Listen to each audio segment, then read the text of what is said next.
Yo, putain, j'en ai marre, je fais beaucoup trop de vidéos. Bonjour à toutes et à tous, on m'appelle Steven.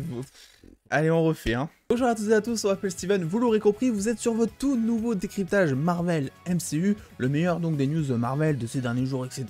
Et il y a pas mal de choses, avec notamment un Spider-Man 4 de Tobey Maguire, Sam Raimi, etc. Vous connaissez la chanson, qui est en très bonne voie. On va en parler. On va revenir aussi sur Moon Knight, qui arrive maintenant dans moins de 2 semaines. Et il y a les premières critiques qui sont tombées parce que certains chanceux ont vu les 4 premiers épisodes, ce qui est quand même assez pas mal pour une série de 6 épisodes. On a plein de news casting, notamment une concernant Iron Heart. Est-ce que Marvel Studios chercherait à étendre ses communautés? On va revenir aussi un petit peu là-dessus. Et enfin, on parlera Daredevil saison 4 avec de nouveaux indices qui se sont prêtés à nous et qui sont plutôt hypants. Il ne faut pas être naïf, ça va forcément arriver. Bref, installez-vous confortablement, mesdames et messieurs les dos, on va tout décrypter. C'est parti! C'est la pire ou la meilleure intro que j'ai pu faire.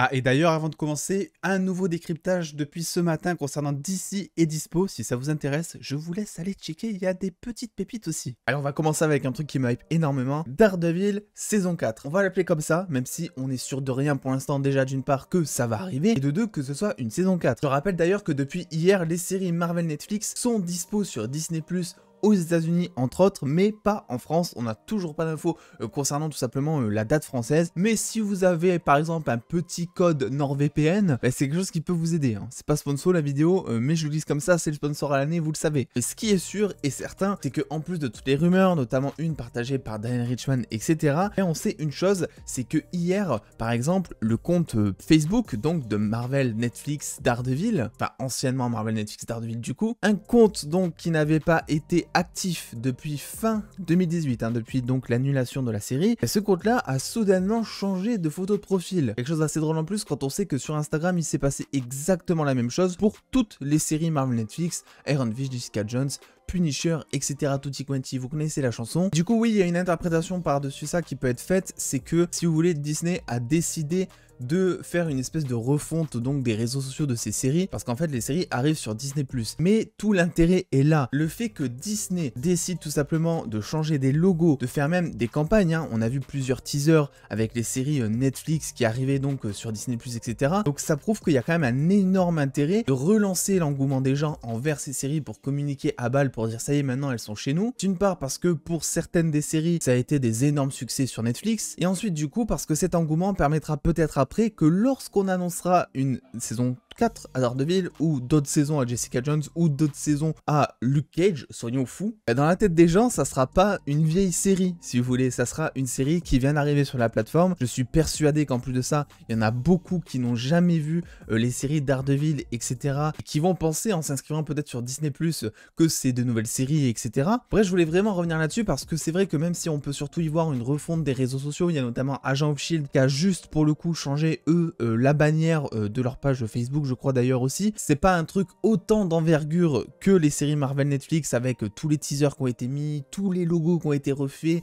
la bannière sur Disney+, il y a des moyens graphiques qui ont été mis sur cette com, si vous voulez. Voilà, il y a plein de vieilles séries, plein de vieux films qui sont arrivés sur Disney+, et qui n'ont pas eu droit à tout ça. Hop, un petit reshoot parce que je devais absolument vous préciser un truc. Une news est tombée au moment où je faisais le montage de cette vidéo. Apparemment, selon donc un rapport de Production Weekly qui recense un petit peu tous les tournages et tous les projets qui sont officiellement prévus par les studios de production, il y aurait bel et bien un projet Daredevil qui serait en cours chez Marvel Studios, et ce projet est appelé Reboot Daredevil. Ce qui veut dire pour l'instant, avec les faibles infos que l'on a, que l'on ne serait pas du coup sur une saison 4 aux 3 premières saisons Netflix Daredevil, mais bel et bien à un reboot. Alors en l'état des choses, il s'agirait plus d'un soft reboot, un soft reboot étant le fait tout simplement de mettre les mêmes acteurs pour jouer les mêmes personnages, ce qu'on a vu par exemple avec le Caïd dans Hawkeye, ou encore dans No Way Home avec Charlie Cox en Matt Murdock. Kevin Feige en plus de ça a confirmé lors d'une interview il y a quelques mois que Charlie Cox serait le Daredevil Daredevil du MCU si jamais il devait y avoir un Daredevil dans le MCU, chose qui est maintenant officielle. Donc même si on manque de nuances pour l'instant, il s'agirait en fait de supprimer les intrigues qui ont été faites durant les 3 premières saisons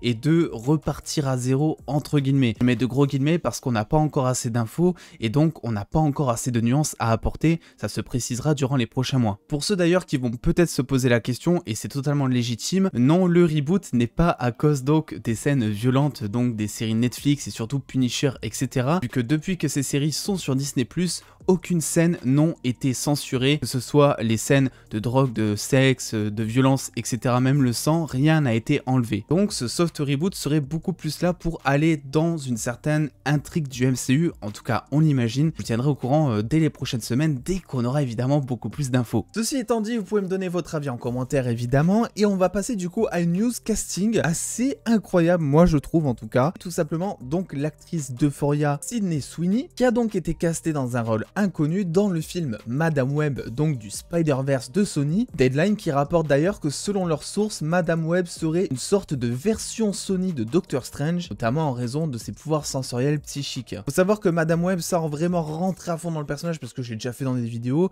c'est en fait un personnage qui est au centre du multiverse. Autrement dit, ce film, oui, il est hypant, parce que c'est un film qui va connecter potentiellement énormément de Spider-Man entre eux, peut-être bien même plus que ce qu'on a eu justement dans No Way Home. On parle peut-être, je sais pas, d'une Spider-Gwen en live action, j'en sais rien. Il y a vraiment un potentiel de fou selon ce que veut faire Sony avec ça. Alors on sait très peu de choses sur le film, mis à part le fait que ça fait 2 ans qu'il est en préparation mine de rien, et que Dakota Johnson, donc la star de 50 Shades, a rejoint le film dans le rôle principal. Le rôle de Sydney Sweeney est tout simplement tenu secret à l'heure actuelle, mais sur les réseaux ça parle notamment beaucoup de Black Cat ou de Gwen. C'est pas ce que vous en pensez, en vrai ça pourrait coller. Moi je trouve peut-être pas à Gwen, mais Black Cat, il y a peut-être quelque chose à faire avec. Un projet lui qui est beaucoup plus avancé, hein, vous l'aurez deviné, c'est logique, c'est tout simplement Moon Knight qui arrive maintenant dans moins de 2 semaines avec son premier épisode sur Disney+, une série donc de 6 épisodes qui nous présentera Mark Spector et ses différentes personnalités, et surtout une série dont la presse a déjà pu voir 4 premiers épisodes sur 6, ce qui est quand même pas mal, et ce qui suffit du coup à avoir un avis assez complet, là où d'habitude la presse est habituée à voir 1 ou 2 épisodes en avance, qui lâchent leurs critiques un peu partout, mais tu sais pas trop quoi en penser ou quoi. Alors je rappelle que les avis que je vais vous donner de la presse sont à prendre avec des pincettes, vu qu'il s'agit de la presse, encore et toujours, je vais pas vous refaire un dessin. L'avis de la presse est souvent divergent de l'avis des spectateurs,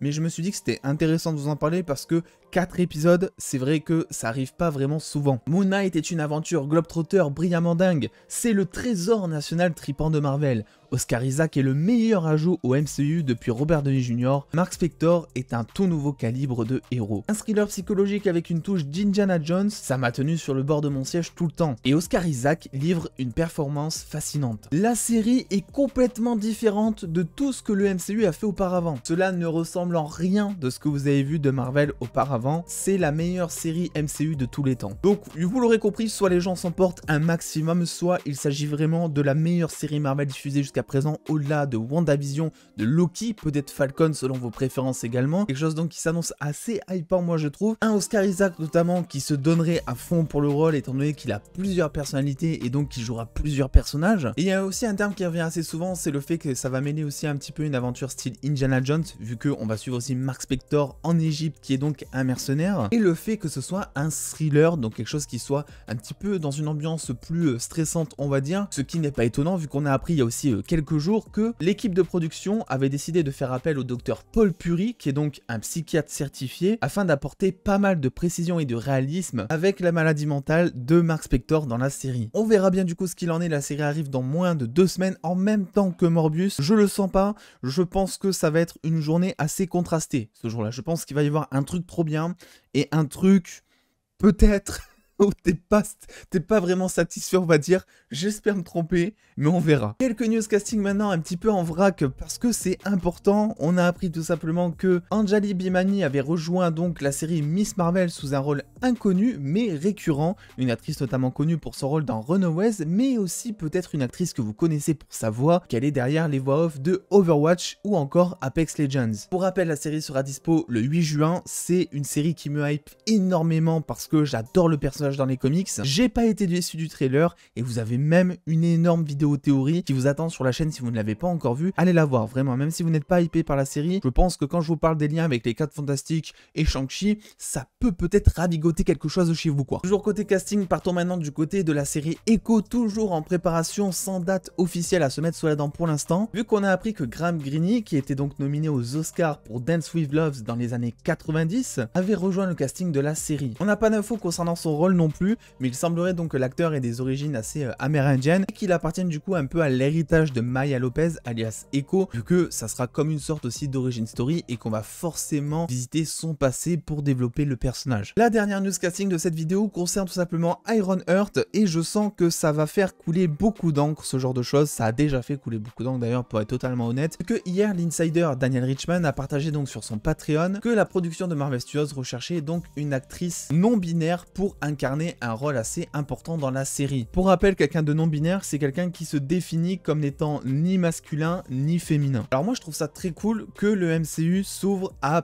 plusieurs communautés. Ça a été beaucoup plus le cas depuis maintenant un petit peu Loki, où on a eu une scène de dialogue où on a appris que Loki était bisexuel notamment. Ils en ont pas fait trop, ils ont pas trop exagéré. Ensuite on a eu Eternals avec donc la première relation homosexuelle librement ouverte. Ça a fait couler là aussi beaucoup d'encre. Le film a pas si bien marché aussi à cause de ça, parce qu'il y a des pays où il n'a pas pu être diffusé du coup, Disney refusant de censurer son film pour qu'il soit diffusé dans certains pays. Ça c'est un très bon move de leur part. Et dernièrement on a eu Miss Marvel qui est donc la première super-héroïne de type musulmane dans le MCU. Je vais vous dire, moi je trouve ça hyper cool. Vous savez, les héros, c'est des personnages auxquels on s'identifie. Si je prends le cas de Miss Marvel par exemple, quand t'es musulman, t'as des enjeux qui sont totalement différents d'un personnage qui a une autre religion ou d'un personnage qui ne croit en rien ou j'en sais rien. Et forcément, c'est dans l'ADN du personnage et tu peux mieux t'identifier à lui, mais est-ce qu'il n'y a pas un trop ? Dans le sens où, est-ce que tout n'arrive pas vraiment trop vite d'un coup? Ça pue un peu l'image de marque, si vous voulez, ça pue le truc en mode Marvel Studios, Disney, change d'image, se donne une bonne image, va intéresser plein de communautés parce qu'ils sont ouverts au monde et tout. Donc là, le fait de mettre tout ça d'un coup, en fait, moi c'est vraiment d'un coup, c'est ça qui me gêne.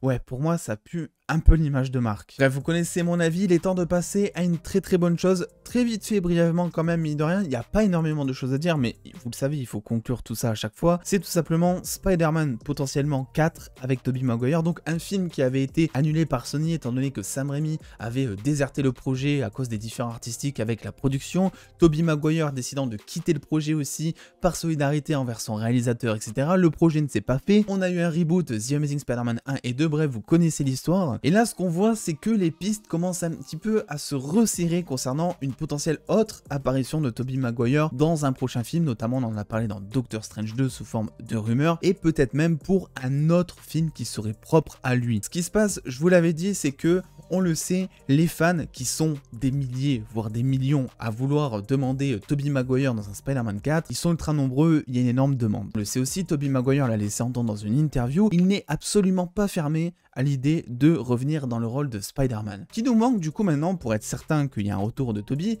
c'est la validation de Sony évidemment, qu'on aura probablement soit jamais, soit vraiment très très tard, et la validation de Sam Raimi qui était notamment derrière Spider-Man 4 normalement. Mais figurez-vous que via une interview pour Doctor Strange 2, il en a parlé et il a dit tout simplement que il serait plutôt chaud en gros pour revenir afin de réaliser un film Spider-Man 4. Donc si je conclue bien tout ce qu'on a, les fans évidemment, Tobey Maguire est d'accord, Sam Raimi est d'accord, on a le trio. Et là je suis en plein montage et il y a une news qui vient de tomber que je me permets de rajouter du coup un petit peu dans cette vidéo, vu que l'actrice Kirsten Dunst, donc qui interprète Mary Jane dans la saga Sam Raimi, a encore une fois exprimé son souhait de rejoindre à nouveau la franchise Spider-Man.